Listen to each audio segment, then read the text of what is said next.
New tonight and only at 6 o'clock, more charges against a wrong-way driver and new questions about why she was not taken off the street after a minor crash a few hours earlier.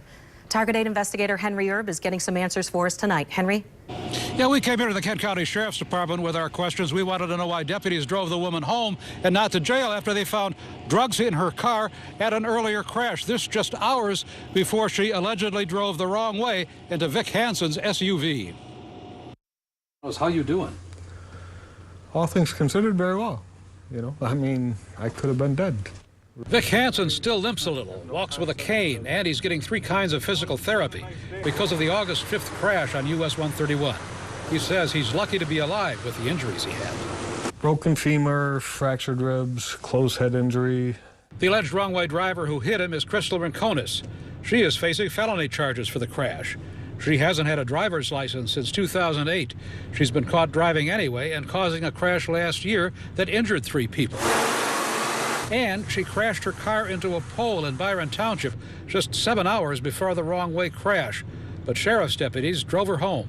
Now, if you have a suspended license and you're driving and you have the history that they have, why would the driver home versus taking her away and impounding the car? That's the biggest frustration for us. But wait, there's more. We did some digging and found that at the earlier crash, Kent County Sheriff's deputies found hundreds of prescription pills in her car in unmarked bottles. According to this sworn affidavit, Rincones admitted she had sold some of the pills earlier that day. She also said she'd been inhaling aerosol from a can but didn't feel high. Still, deputies didn't arrest her and take her to jail, which could have prevented the wrong-way crash 7 hours later. The determination was that she was not under the influence at that time. She passed all the sobriety evaluations acceptably. Because of the drugs, deputies called the department's vice team. They inventoried everything in her car, but they said her story wasn't making sense, and they felt they didn't have enough to make a legal arrest at that time. We didn't know if they were illegal drugs, if they were drugs that were prescribed to her. All of that has to be done through a lab, and we have to make the determination as to what they are. So we really needed that information in order to substantiate a charge. And now they have charged Rincones with drug crimes for what they found in her car.